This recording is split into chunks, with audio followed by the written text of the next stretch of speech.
What's up, everyone? It's your man, Sean Zittel. Just got done watching Josh Kelly pull off an upset back in the United Kingdom to lift the IBF light middleweight title off of Bahkram Murtazaliev, who was a legit favorite on the road today. Let's get into it.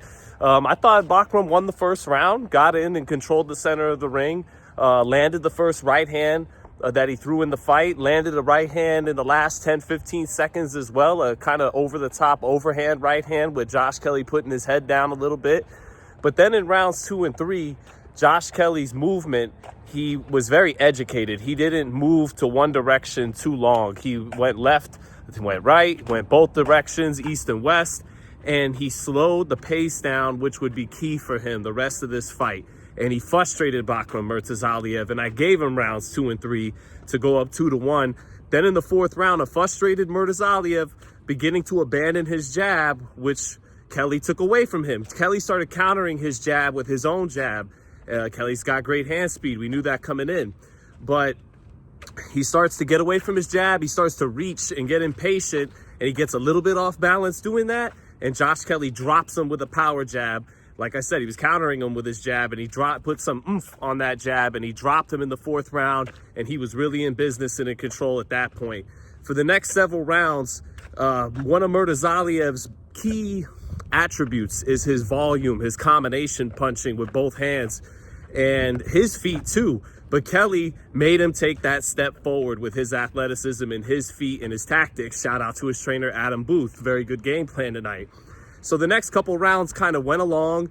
Kelly was pot-shotting him, and Kelly's problem, like when he got stopped against David Avanesian, his only loss, is he can fade in the second half of fights, and he started to a little bit after being in control through 7 or 8 rounds. Some of those rounds were close. They were nip and tuck. The crowd in England was reacting to everything he did, but he was the dictator. He was the ring general. He was the one in control of the pace and the real estate in the fight.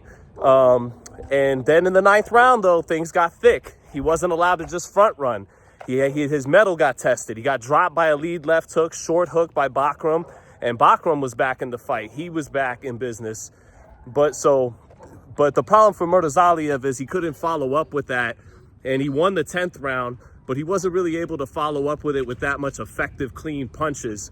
Then in the 11th round, I thought Murtazaliev got the most solid work done in the 11th, in the last minute or so to the body, but you knew he was still behind, especially on the road. And even without being on the road, he was behind, but that certainly didn't help matters.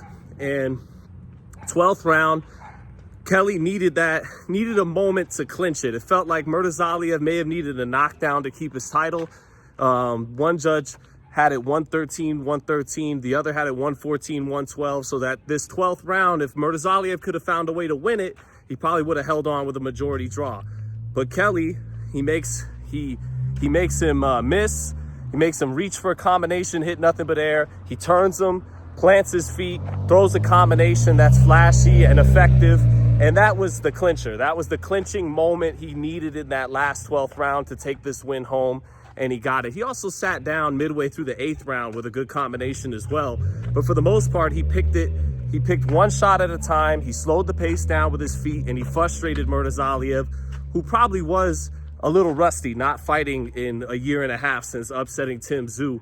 But ultimately, he was the better fighter, took advantage of some of his flaws, and again, it was counter-punching and slowing down the pace and hand speed for Josh Kelly, and this time pulling through the deep waters when he needed to.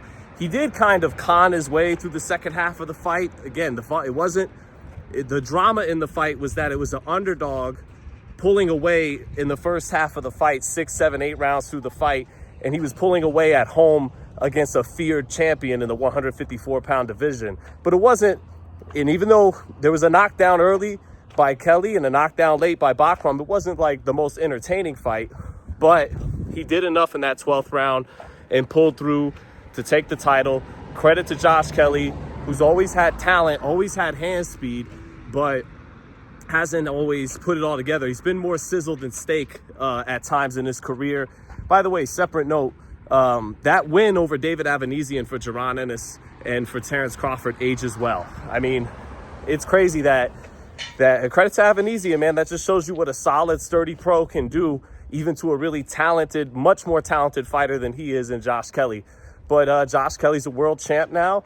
Eddie Hearn has already said that he's going to look to make the fight with Jaron Ennis if Josh Kelly would be successful. He said that last week at Murataya Cruz. I think most everybody will be favoring Jaron Ennis to win that fight. But what's awesome about that fight is there's some similarities there, especially if you look at their highlight reels. There's a lot of speed, a lot of flash, and a lot of athleticism between those two. Anyway, my phone died. So what I was saying was a lot of speed and athleticism and flash between those two. I just think Ennis would be a significant favorite in that fight. But hey, I love the fight. I think it's a really fun matchup, especially in those areas I mentioned. And today, the day belongs to Josh Kelly. Credit to him, man. Again, always been a guy ever since he came out of the Olympics with a lot of talent. But you didn't know if he was going to put it all together to become a world champion after getting stopped by Avanesian. He has. Hats off to him. Credit to him. And pretty good start to a big boxing day. So thanks, everybody, for watching. Catch you guys throughout the day. Peace.